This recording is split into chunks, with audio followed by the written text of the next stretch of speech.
Toy Story 5 is confirmed to be in development at Pixar, and while the sequel might not be necessary because Toy Story 4 gave Woody and Buzz Lightyear perfect endings, Disney CEO Bob Iger announced at an investors meeting that a fourth sequel was in the works, which led to a polarizing response. However, the film could have potential, and after Toy Story 3 having a perfect ending, the fourth movie already proved Toy Story has the potential to continue with the right story.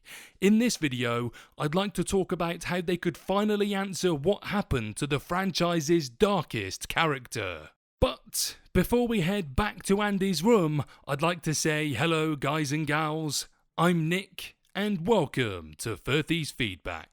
So, given the studio's record, there is little doubt that Pixar will deliver another powerful and emotional movie. However, there is one unique concept that a Pixar Toy Story 5 movie could explore, which would also resolve a decades-old mystery.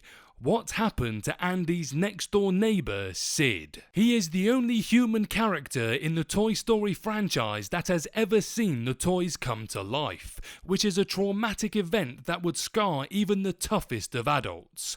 Aside from a brief Toy Story 3 cameo, the series never fully revealed his fate. Though Sid was the original Toy Story villain, he was just a child who had no idea that toys were living beings when he dissected them, and Woody's plan to terrify Sid by coming to life worked.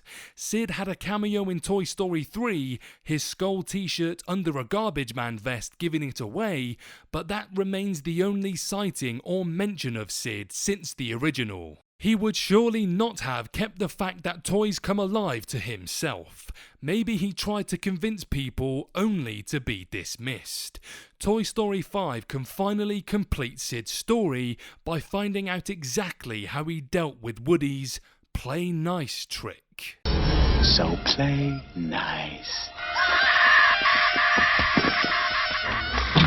Given the perfect ending of Toy Story 3, followed by the perfect ending of Toy Story 4, many would suggest Pixar has not justified Toy Story 5. Having Sid's trauma as a major narrative would be the perfect reason for making the sequel. As Pixar has often told dark stories in its animated movies, tackling themes such as global warming and death, it would not be surprising if the studio zeroed in on Sid's ordeal. That would mean exploring new territory for Pixar, as studying the psyche of a 30-something-year-old man who carried the burden of knowing toys are sentient all his adult life would be the studio's darkest premise yet. This narrative would perfectly tie the franchise together by focusing on the biggest unresolved plot of the series, just as Toy Story 4 flawlessly explained why Bo Peep suddenly went missing.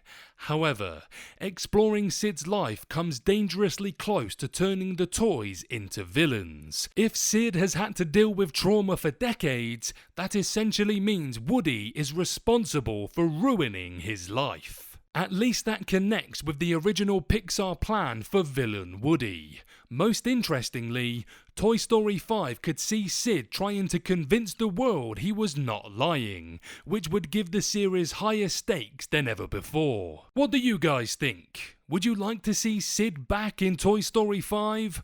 Or is there another storyline that you can think of that would be just as good? Let me know below.